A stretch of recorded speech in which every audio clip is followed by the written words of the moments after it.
Dans ce journal, il était question des migrants, les Roms qui traversent l'Europe, les Tunisiens ou les Libyens qui veulent passer la Méditerranée. C'est le thème de la chronique libre du vendredi. Elle est signée Jacob Berger.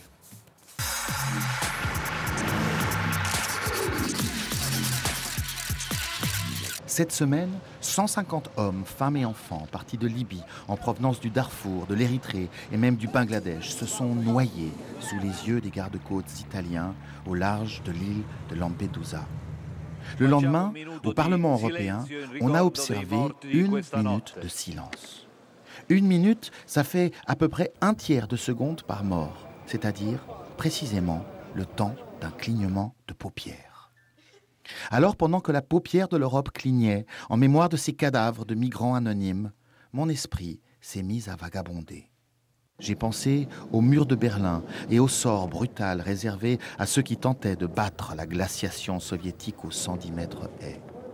Aujourd'hui, c'est sous nos yeux que tombent ces êtres tout aussi humains que les Est-Allemands d'autrefois, mais plus sombres de peau et dont le seul crime est d'avoir voulu rejoindre notre pré carré.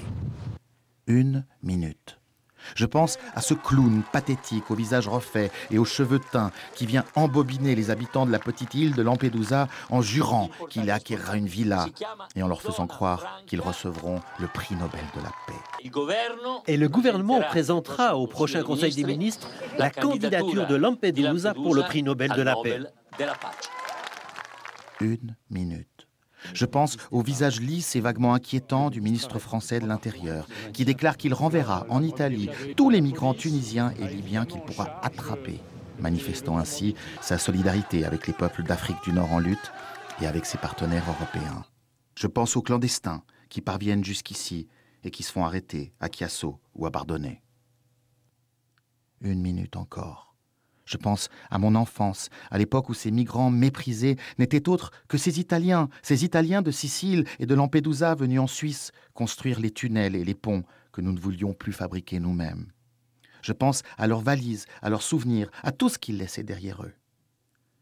Je pense aussi à ce que certains de nos concitoyens disaient alors de ces immigrés. Vous ne les aimez pas, les Italiens? Non, pas du tout. Pas beaucoup. Des feignants.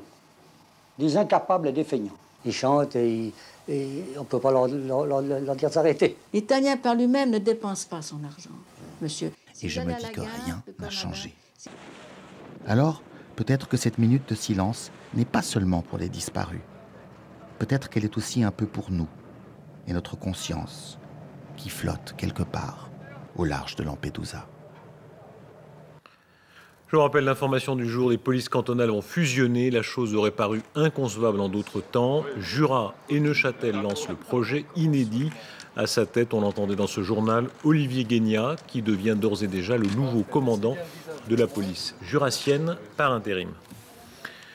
Tout de suite, la météo. On a atteint des températures somptueuses. 26,7 à Sion, plus de 30 degrés à Lugano. On va voir la prévision de Philippe Jeanneret. Et demain au journal, vous retrouvez Olivier Dominique. Très belle soirée à toutes et à tous. À lundi.